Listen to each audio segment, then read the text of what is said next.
Welcome to Proline TV as we look ahead to Sunday's Brickyard 400 at Indianapolis Motor Speedway.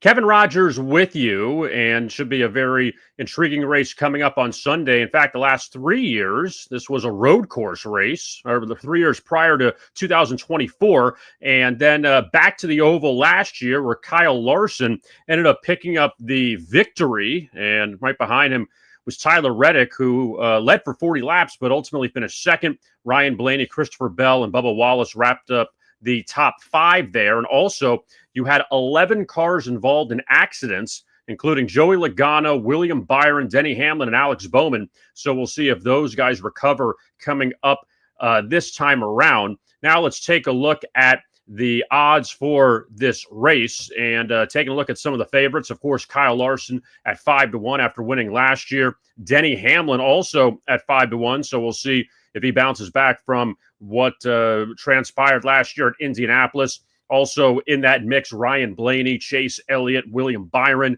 So it's just interesting where 2 of the top 5 drivers didn't even finish the race last year, and see if they could end up capturing the checkered flag in Indianapolis. Couple numbers here want to go over. Alex Bowman, he's one driver, very interesting as we go down the chart. For him, he's at 35-1, but for Bowman, 4 of his past 6 races overall had top 10 finishes. He was 3rd at Dover last week. Denny Hamlin won at Dover last week. But again, not a big sample size here at this Indianapolis Motor Speedway, just because they went back to the oval last year, and before that had the road course races for 3 years. So kind of tough to judge it as far as this track.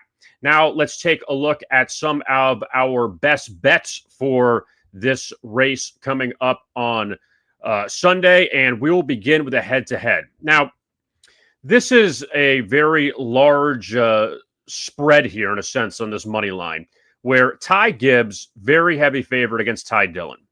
A lot of the numbers go against Ty Dillon. Well, let's first go over Ty Gibbs. His last 3 races, he's finished 2nd, 7th, and 5th, so he's done very well. Ty Dillon, in 21 races this year, has finished in the top 10 one time, and that was 8th in Atlanta just a few weeks ago.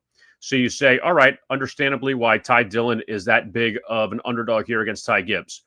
But you know, the old any given Sunday in football, any given Sunday in NASCAR. Again, 1 race sample size, so very tough to judge it. Last year, this race at Indianapolis, Ty Dillon finished 19th. Ty Gibbs was 23rd.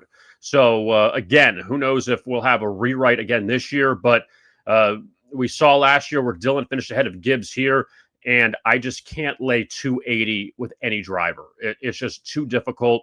Unless you have Shane Van Gisbergen on a road course, it's pretty much the only one you feel good about.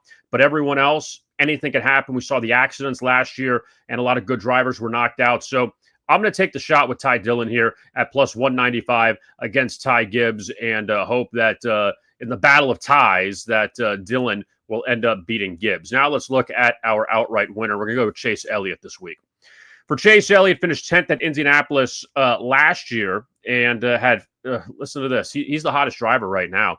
5 of the past 6 races, he's finished in the top 6. So Elliott has done well of late. We'll see if he can pick up another win. He won a few weeks ago, and we'll see if he can grab another win here. So we're going to pass on Larson and Hamlin and go with Chase Elliott as our outright winner coming up on Sunday at 9-1 odds. Don't forget to like and subscribe to our YouTube channel here at Proline TV. You can check out all the great work, and especially if you're a NASCAR fan, you can find all the videos to break down this race coming up in Indy on Sunday. I am Kevin Rogers. Thank you so much for watching, and as always, best of luck with your bets.